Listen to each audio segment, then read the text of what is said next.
Ladies and gentlemen, bonjour et bienvenue dans ce nouveau journal d'un vegan. J'espère que vous portez bien. Moi, ça va. Je suis plutôt satisfait d'ailleurs du temps automnal que l'on a depuis quelques jours. Ça fait du bien d'avoir des matinées fraîches, voire froides, on peut le dire.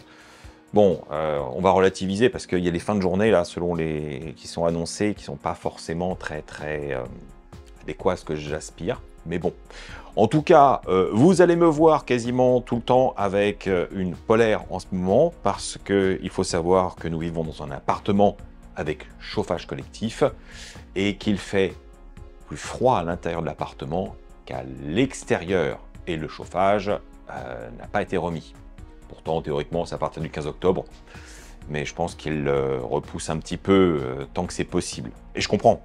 Ah oui, les fins de journée à 21 degrés ne nécessitent pas du chauffage. Mais les matinées à 6, parfois, on aimerait bien. Mais trêve de bavardage, il est temps de passer aux choses sérieuses et de regarder ce journal sans plus attendre. Bon, la levure maltée, a priori, vous connaissez, aussi appelée levure nutritionnelle. C'est le truc magique pour remplacer des goûts un peu profonds qui font penser à des notes fromagères, que ce soit dans une sauce ou simplement se poudrer sur un plat de pâtes à la place du parmesan. Ça fait le boulot.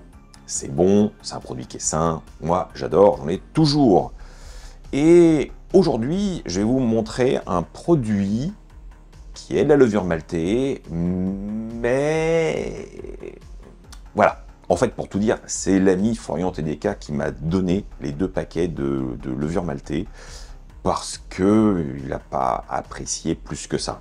C'est intéressant de le garder en tête. C'est un produit qui ne fera certainement pas l'unanimité. Alors, de quoi s'agit-il exactement? Eh bien, il s'agit de levure maltée de la marque Prozis, qui n'est pas exactement la levure maltée habituelle qu'on connaît, qui est en forme de paillettes, mais qui est réduite en forme de poudre ultra fine. C'est assez perturbant. Et alors, non contente d'avoir une forme qui est pour le coup pas très traditionnelle, ce sont des levures maltées qui sont aromatisées. Alors là, on a la version romarin fumé, et l'autre paquet que je n'ai pas encore ouvert, qui est façon poulet. Voilà. Alors, bien sûr, hein, les produits sont véganes. Ils ont le bon goût d'être enrichis en vitamine B12. Alors, c'est vrai que ça, il faut en revenir là-dessus. Beaucoup de gens pensent qu'il y a de la B12 dans toutes les levures maltées. C'est complètement faux. Les levures maltées qui sont avec de la B12 annoncée sont enrichies en B12. Ce n'est pas naturellement présent dans la levure maltée standard. Donc là, comme vous pouvez le voir, hein, enrichi en B12, vegan, gluten-free, bref. Alors, la question qui se pose, c'est est-ce que c'est bon?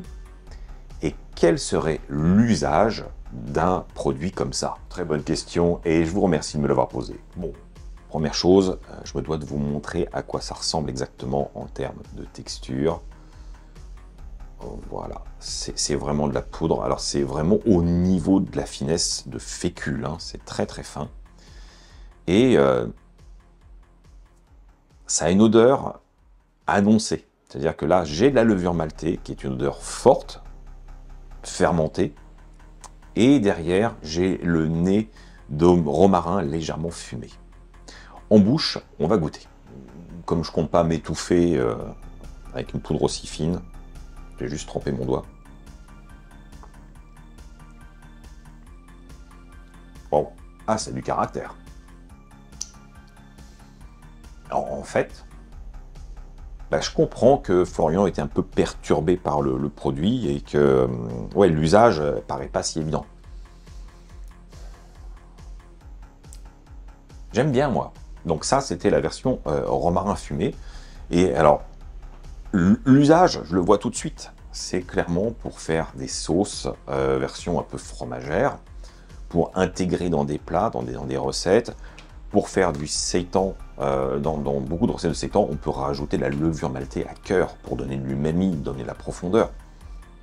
Bah là, c'est génial. je vous avouerai que moi-même, avec de la levure maltée traditionnelle, j'ai tendance, pour l'intégrer au sein de recettes, à la passer à travers un tamis. Enfin, une petite passoire fine pour la réduire en poudre. Alors, c'est pas aussi fin que ce qu'on a déjà là, mais j'essaye de m'en approcher. Donc, quelque part, je commence à me dire, ben oui, j'ai des cas de figure où moi, je transforme de la levure maltée standard en poudre aussi fine. Donc pourquoi pas? Et ça, avec ce goût un peu fumé et de romarin, je me dis, bah oui, dans un seitan, ça a du sens. Bon, j'ai aussi ouvrir l'autre. D'ailleurs, là, du coup, Florian n'a même pas tenté. Il n'a même pas ouvert le second. On va voir ce que ça donne la version poulet.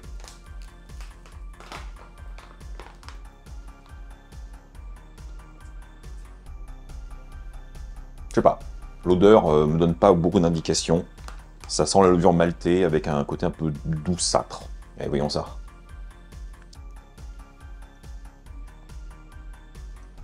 Ah ouais, ouais, bah oui. Ouais, c'est un petit goût un peu chicken. Alors, tout à coup, franchement, je le vois bien, hein. Là, on a le côté un peu poulet rôti, et l'autre, on a le côté romarin fumé, et on est très clairement sur des goûts de rôtisserie. Vous voyez?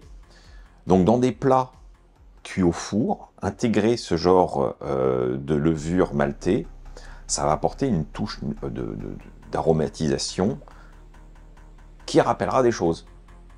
Et finalement, c'est smart, c'est smart. Bon, bah moi, franchement, là, ces deux trucs, je valide. Alors, c'est clairement pas l'usage du quotidien, c'est pas la levure maltée traditionnelle, comme je vous l'ai dit. On est sur un autre usage, mais ça me plaît beaucoup comme concept. J'aime bien enrichir les plats avec des petites subtilités comme ça. Là, on est vraiment sur un assaisonnement. Voilà. Et c'est intéressant. Alors, par contre, la marque Prozis, moi, je ne connaissais pas du tout. Si j'ai bien compris, ce n'est disponible qu'en ligne. Et je crois que Florian et Marie, c'est là qu'ils achetaient ou qu'ils achètent certaines protéines végétales pour le... Voilà, les trucs que je fais pas, donc je connais pas trop. Mais de toute façon, je vous mettrai le lien en barre d'infos, vous irez voir. Et si vous connaissez déjà la marque, eh ben, ils ne font pas que des poudres de protéines pour check, mais ils font aussi des produits alimentaires, des vrais. Intéressant en tout cas.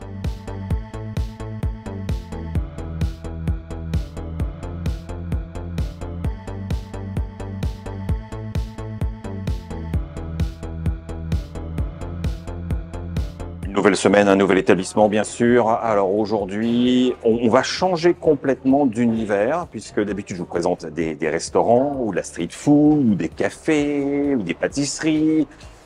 Et bien cette fois-ci, on est dans un bar et à ma connaissance, nous sommes dans le tout premier bar complètement vegan de Paris. Bienvenue chez Abricot.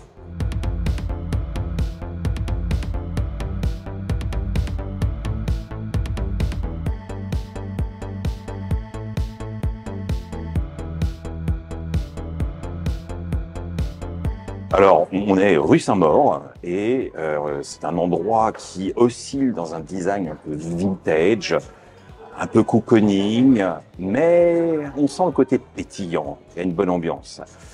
Et on y boit, mais on y mange aussi un petit peu, rassurez-vous. Voici la carte avec les cocktails et ce qu'il y a à manger et je vous avoue, j'ai déjà un problème. Le problème, c'est que le choix est là.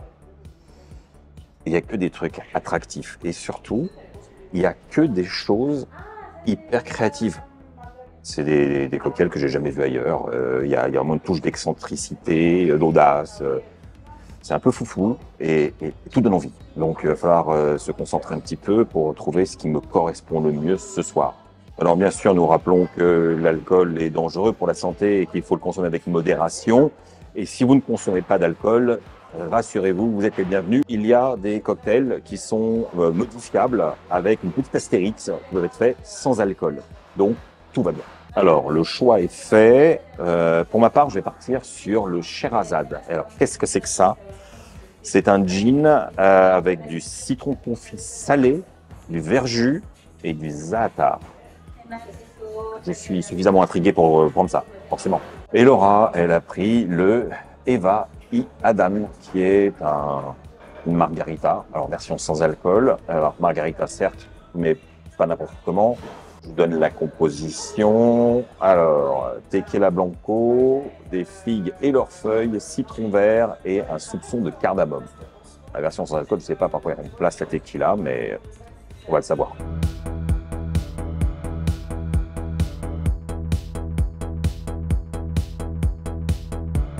Les amis, c'est parti. Cheers.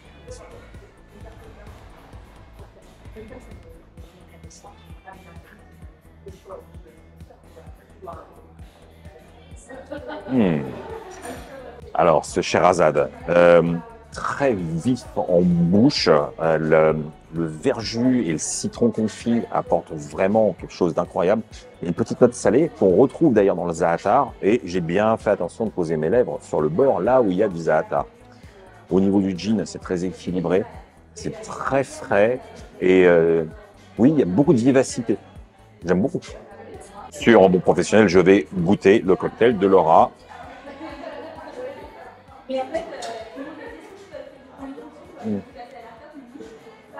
J'ai le bord de sel qui pique. Bon voilà, on est sur une pink margarita sans alcool, mais avec un caractère particulier. C'est très travaillé dans les goûts. La note de figue, c'est ce qui ressort le plus. La pointe de cardamome est vraiment discrète, elle n'est pas entêtante. Si vous en avez peur, vous pouvez y aller, ne vous inquiétez pas. C'est délicieux. Bon bref, là, les deux cocktails, ils sont validés. Mais alors, par contre, il y a du choix. Il y a du choix, quoi. Voilà. En fait, c'était toute la problématique. C'est choisir quelque chose. Parce que, comme je vous l'ai dit, tous les cocktails sont très originaux. Alors, parfois, se réfèrent à quelque chose qu'on connaît, mais c'est tellement revisité que, oui, mais je prends quoi, moi? Bon, faut bien faire un choix. Et moi, je regrette pas le mien. Alors, on va quand même manger des choses en même temps qu'on boit nos petits cocktails. On a choisi unanimement, sans se concerter, les nachos. Donc là, on est sur des chips à tortilla au queso crémeux, guacamole et autres garnitures, à savoir des jalapeños, une salsa verde et de la coriandre et des pickles d'oignons. Et tout est fait maison. Les tortillas aussi. Donc ça, super. Et on prend aussi le Ronda's Cornbread, parce que le pain de maïs, c'est suffisamment rare en France et on aime beaucoup ça. Et alors, voilà, on est sur un pain de maïs pimenté, sucré, salé au maïs doux et piment vert avec un beurre d'érable. Oh.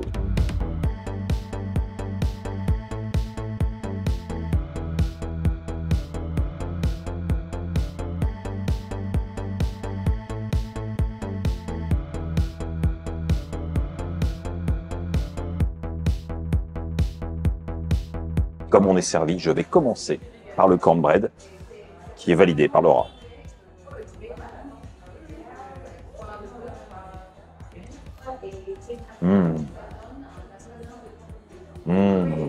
C'est super bon. Alors, c'est pimenté mais gentiment. Le beurre d'érable apporte vraiment une dimension gourmande. Alors on est vraiment sur un beurre travaillé avec du sirop d'érable.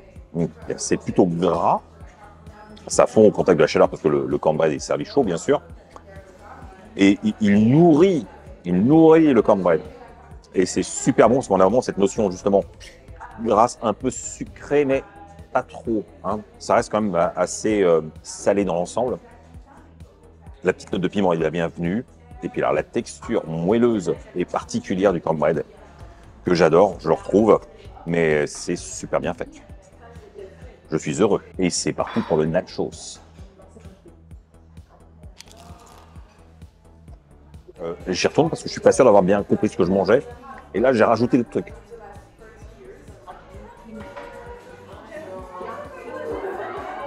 Wow. Si je vous dis que j'ai jamais mangé un si bon plat de nachos de ma vie, est-ce que vous me croyez? Il va falloir. Et à mon avis, rien de mieux pour confirmer la chose que de venir le goûter vous-même.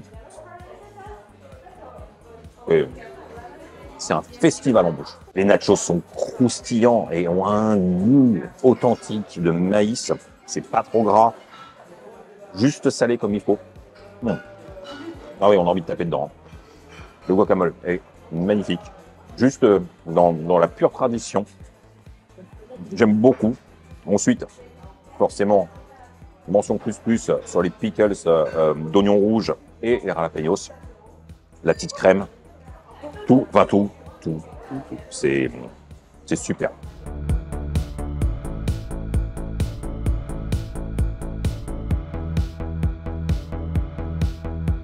Le cookie que vous venez de voir, c'est le dessert. Et je l'ai mangé hors caméra. Oui, comme ça. Parce qu'on n'a pas pu se retenir. Il est annoncé qu'il est croustillant à l'extérieur, moelleux à l'intérieur. Et je vous confirme, c'est exactement la sensation qu'on a en bouche. C'est une tuerie. Et effectivement, il est saupoudré de sucre avec les petites épices. Un petit bijou.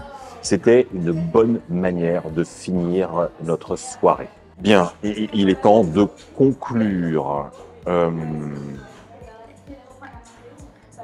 C'est une super découverte. Très belle expérience. Les cocktails sont délicieux. La bouffe, j'ai rien à redire. C'est authentique, c'est subtil, c'est bien fait.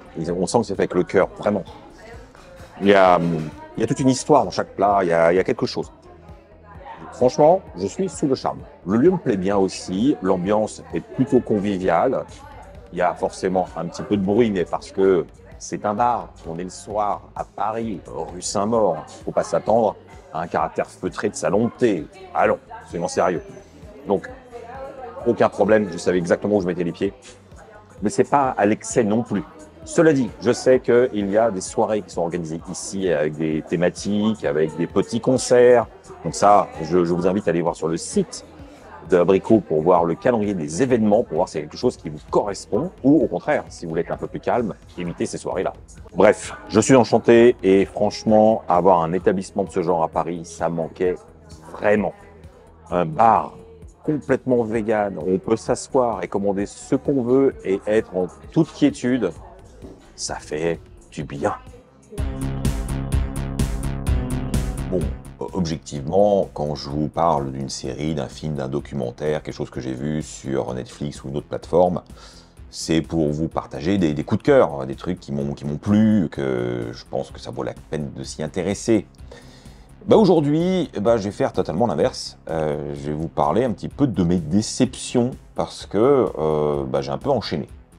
Alors typiquement, il y a les fins de série. J'ai pas été gâté. Après, ce n'est que mon opinion, hein. Je suis sûr que vous ne serez pas forcément d'accord. D'ailleurs, ça m'intéresse, mais typiquement, j'ai été avec Laura assez accro à Riverdale, jusqu'à un certain point. Ça faisait déjà 2 saisons, je commence à dire, il faut vraiment finir, quoi. C'est long, et relance la machine de manière un peu maladroite, et puis ça tourne en rond. Bref, jusqu'au point où je m'étais dit, j'arrête. Je veux plus le voir. Et puis, cet été, ils ont sorti et annoncé que c'était la toute dernière saison. Je dis, bon, allez, on a vu toutes les autres, on va regarder quand même le final, histoire de conclure l'histoire, peut-être qu'il y a une conclusion. Et la série prend le parti pris, sans vous spoiler, d'un retour dans le temps, dans un univers qui ressemble aux années 50. Et j'ai trouvé ça plutôt chouette, parce que ça revient aux sources du comics dont c'est tiré, hein, cette série. Et je trouvais ça sympa comme clin d'œil.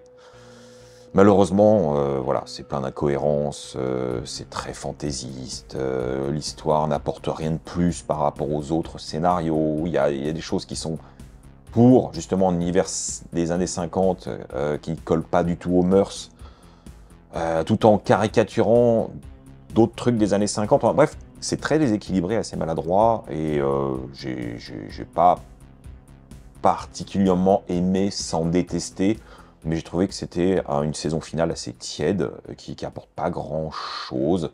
Alors oui, il y a un final, voilà, ça c'est fait, et on n'en parle plus. Mais ouais, c'est pas la dernière saison ultime que j'aurais pu espérer. Bref. Ensuite, il y a eu Sex Education, qui est une série que j'ai adorée, 4e saison, qui normalement aussi devrait être la dernière. Alors autant la première, deuxième et troisième, j'ai vraiment adoré, que voilà, cette dernière saison, je l'ai trouvée molle. J'ai pas trouvé intéressante, j'ai pas trouvé que justement ça aborde des sujets passionnants, l'intrigue est un peu, voilà. Bah, pour moi c'était vraiment une série, enfin une saison dispensable et je me suis pas retrouvé dedans et voilà. Théoriquement c'est la dernière aussi. Il y a comme une conclusion, voilà. Maintenant je trouve qu'il y a quand même matière à continuer s'ils veulent, mais je sais pas. J'ai pas été convaincu. Autre série qui est censée être finie et dont je vous avais parlé, c'est la série française Lupin, inspirée des ouvrages, des romans Arsène Lupin, mais voilà, c'est une inspiration. Et j'avais trouvé la première saison vraiment super, et Omar Sy était vraiment très bien, et il y avait rien à redire. La deuxième saison m'avait laissé quand même un petit goût pas top, parce que tout le charme de la première saison, toutes les qualités, je les ai pas retrouvées. Et puis, il y avait un problème. Pour ceux qui connaissent un peu l'univers d'Arsène Lupin ou qui ont vu, vous savez que le gentleman cambrioleur se déguise et est méconnaissable pour faire ses coups.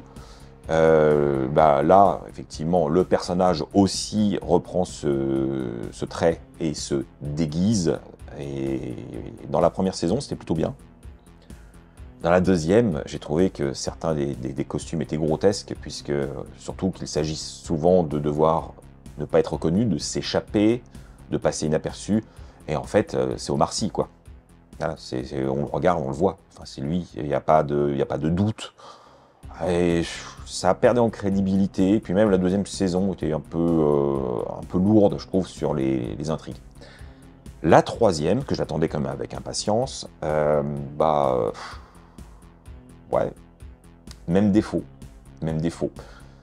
Les intrigues sont pas top sur une partie, il y a une autre qui est plus intéressante, donc ça va.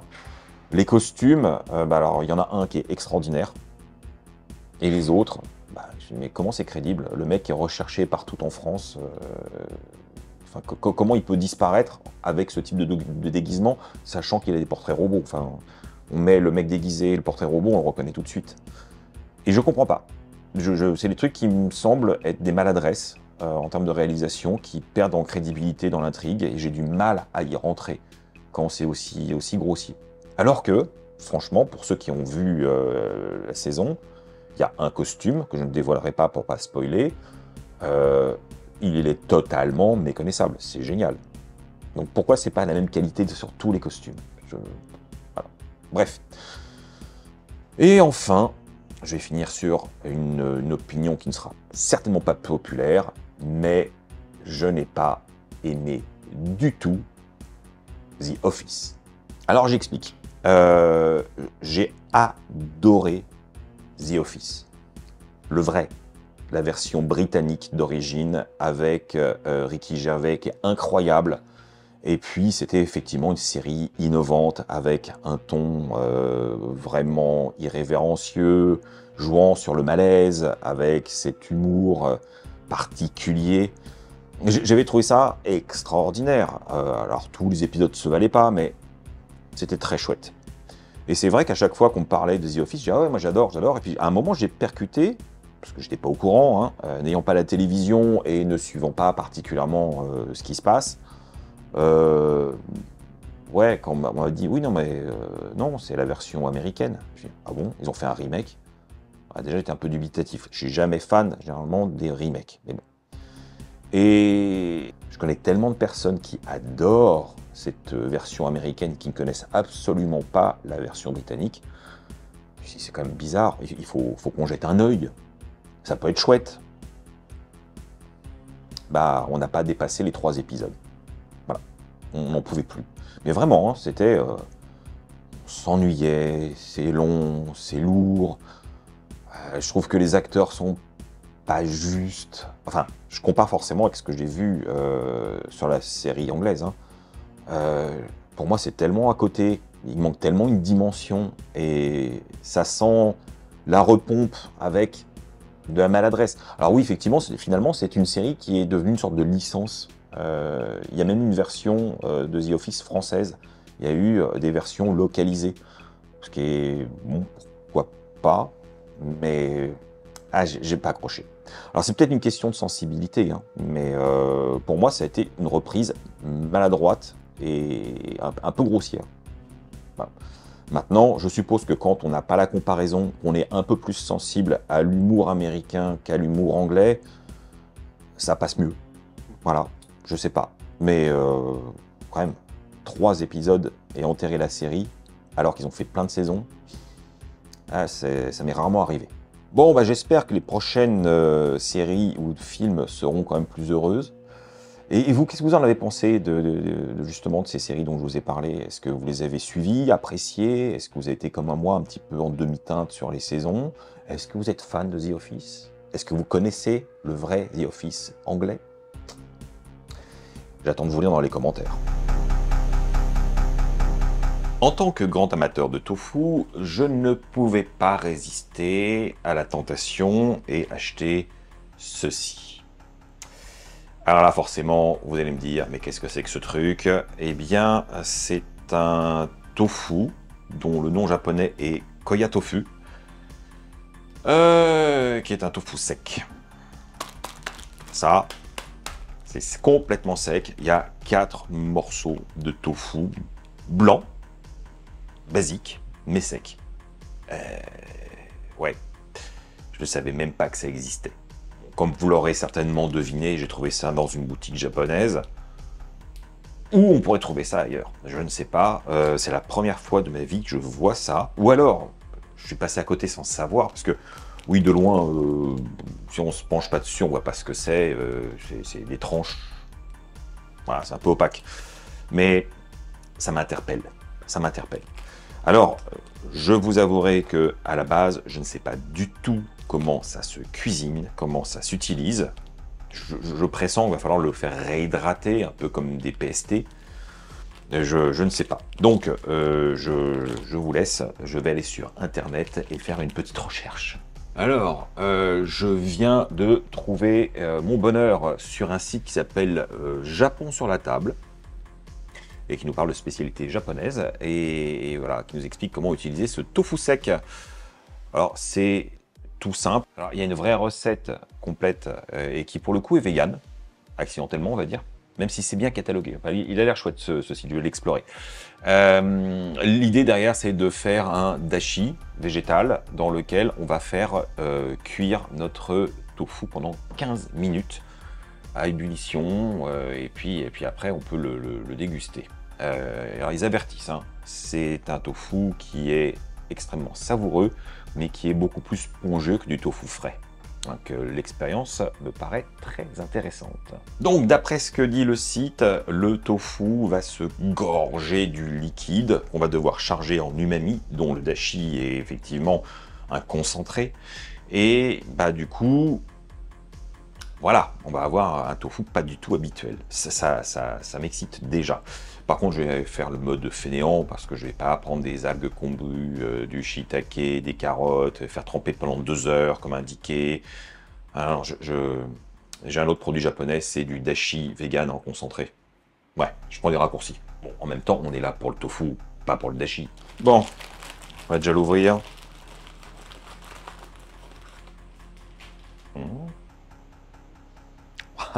Ça sent fort le tofu. Vous avez déjà reniflé un bloc de tofu? Bah, ça sent ça, en plus concentré. Vraiment. Voilà. On dirait presque une savonnette, ou une éponge, je sais pas. Et c'est dur comme du bois. Hein. Voilà, j'espère que le site a raison en disant que c'est 15 minutes de cuisson. Parce que... Mais bon, c'est une expérience. Allez.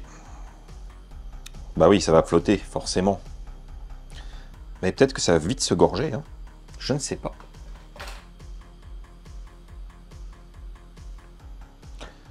Ah, Oui, oui, oui, oui. J'ai l'impression que ça absorbe très rapidement. Oh oui, oui, oui, oui. Bon, ok, bah, je suis confiant sur les 15 minutes. Je lance un chrono. Et voilà, 15 minutes. On peut couper ça. Et ah oui, oui, c'est souple. Waouh. Bon bah voilà, je les ai goûtés et je sais pas quoi en penser. Bah, vous allez avoir un peu de vapeur, mais regardez. Je peux le replier sur lui-même. C'est hyper souple. Donc le côté vieux bois, c'est bon, c'est pas un problème. Et quand on appuie, on voit que c'est gorgé de liquide. C'est des vraies éponges, hein. Donc je pense que j'en goûter un petit morceau comme ça, tant que c'est chaud. Bon, voyons ça. Alors je viens de couper un petit morceau, je l'ai bien pressé. Il reste bien tendre. Et là, on a plus une texture de tofu classique, mais plus solide. D'ailleurs, la découpe, on sent qu'il y a un temps d'arrêt. C'est pas aussi franc qu'avec un tofu frais.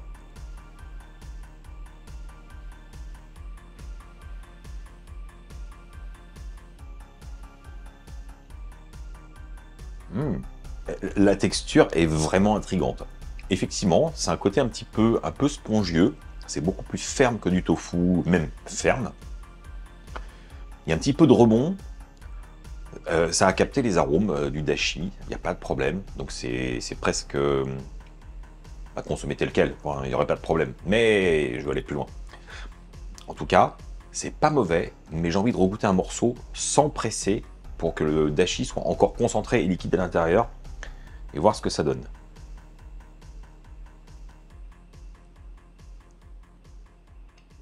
Et c'est encore mieux. Waouh. Mmh. C'est surprenant. J'ai du mal à dire que c'est du tofu, même si je retrouve le goût du tofu japonais, qui a un petit caractère. Et la texture, ça n'a rien à voir. Et la transformation est assez magique. Avec le bouillon qui est à l'intérieur, qui est un peu plus concentré, quand on mâche, ça libère une sorte de jus. C'est super agréable. Donc forcément, c'est très inspirant. J'avoue que je suis assez séduit. Je pense pas que ce soit fait pour, mais je vais comme le poêler. Il faut que je sache. Allez, c'est parti. J'ai pas mis de matière grasse. On est juste sur une poêle anti-adhésive. Et j'ai laissé le tofu gorger avec son dashi. Et pour l'instant, ça se comporte bien. Bon, on va patienter et faire dorer ça sur chaque face. Bon, bah je crois que c'est clair, hein. On peut le griller. Alors, regardez-moi ça. Superbe. Bon, bah oui, faut y aller.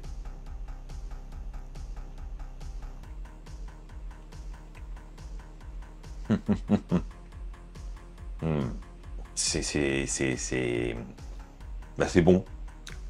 C'est inhabituel, mais c'est savoureux. La texture est super chouette. Oui, effectivement, il y a un côté un peu spongieux, mais pas tant que ça. Enfin, franchement, c'est déroutant la première fois qu'on le met en bouche, et après, je trouve que c'est super plaisant. Donc, je suis ravi de cette découverte. Je suis content de moi d'avoir été curieux, de dire tiens, pourquoi pas. Je connaissais vraiment, sincèrement, pas du tout ce produit. J'en avais jamais entendu parler. Et ouais, bah ça, je vais y remédier. Parce que la prochaine fois que je retourne chez Kyoko, qui est donc l'épicerie japonaise, je vous en ai acheté, j'en reprends et quelques-uns d'avance.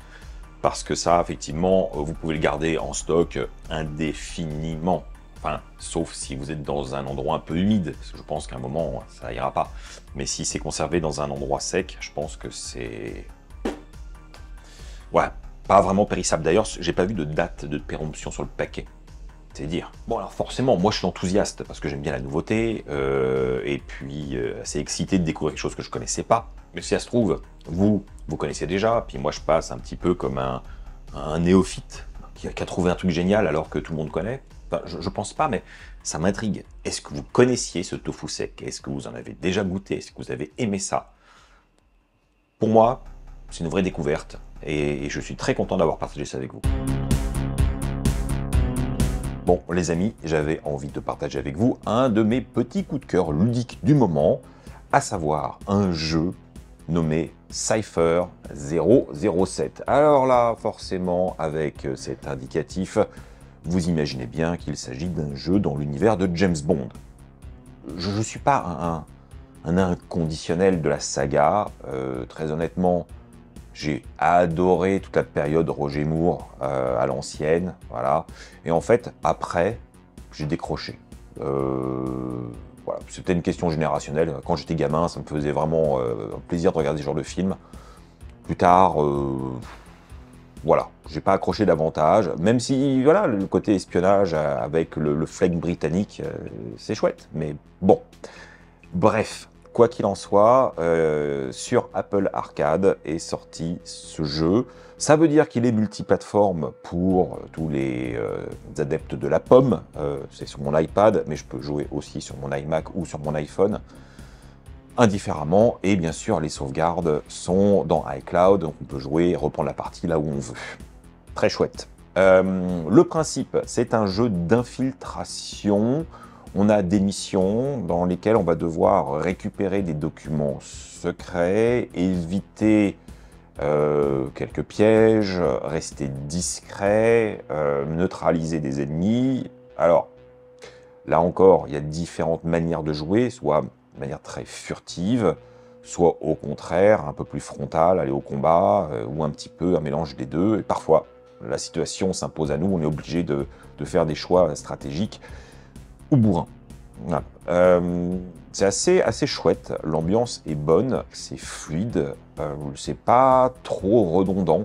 On reste sur les mêmes mécaniques de jeu en permanence, hein, ça c'est sûr qu'il n'y a pas un renouveau à chaque niveau, mais il y a des petites subtilités. Alors pour l'instant, on est sur un chapitre, ce qui veut dire qu'il y en aura d'autres. Donc c'est un jeu à épisodes, donc si vous avez un abonnement Apple Arcade, bah, le jeu est gratuit pour vous. Je vous engage à le tester. Bah, en même temps, comme je fais, je vais souvent sur la plateforme pour voir ce qu'il y a dans les nouveautés, voir si quelque chose m'inspire, et je teste. Honnêtement, je suis rarement convaincu par ce qui est proposé, mais parfois, il y a des petites pépites. Donc là, celle-là, je tenais à vous le partager. Bon, et désolé pour les adeptes de James Bond qui sont sur Android, il n'y a pas de version Android annoncée pour le moment. C'est vraiment une exclue sur iOS. Et ben vous savez quoi, ça fait une éternité, du moins j'ai l'impression, que j'ai pas mangé des gnocchis. Pourtant c'est un truc dont je raffole, Laura aussi. Et puis le destin, la promotion. Donc bah c'est parti quoi.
Et voilà le travail, les amis. Ah, ça aime bon, hein, comme on dit dans le milieu. Bon, bah maintenant il faut goûter. Voyons voir. C'est de prendre un peu de tout. Et de ne pas se brûler non plus, hein.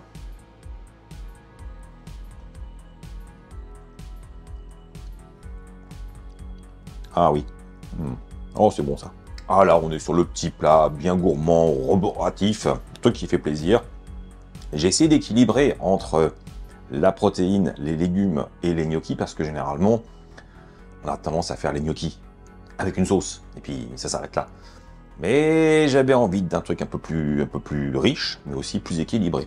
Bref, je suis très content. Vous l'avez vu, à la fin, j'ai improvisé une petite sauce. Bon, cela dit, tout le plat est une improvisation, hein, sincèrement. Quand j'ai lancé la caméra, j'avais mes gnocchis, je ne savais pas du tout où j'allais.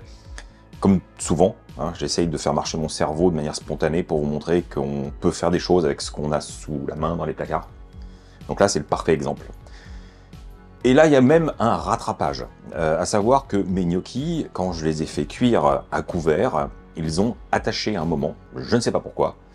Et ben, au lieu de m'acharner bêtement à essayer de gratter tout ça, ben, j'ai détendu avec de l'eau, fait bouillir et recréé une sauce comme un fond pour capter tous les sucs de cuisson, tous les arômes et pas les perdre. Bah, du coup, j'ai une petite sauce ultra aromatique avec de la profondeur et une sauteuse qui est propre parce que tout est décollé. Coup double. Eh ouais, faut savoir rebondir. Bref, j'espère que c'est une recette qui vous aura inspiré. Elle est très simple, avec différentes phases, facile à suivre. Moi, je vous dis, si vous avez les produits sous la main, n'hésitez pas, vous allez passer un très bon moment. Bon bah voilà, c'est fini pour cette semaine.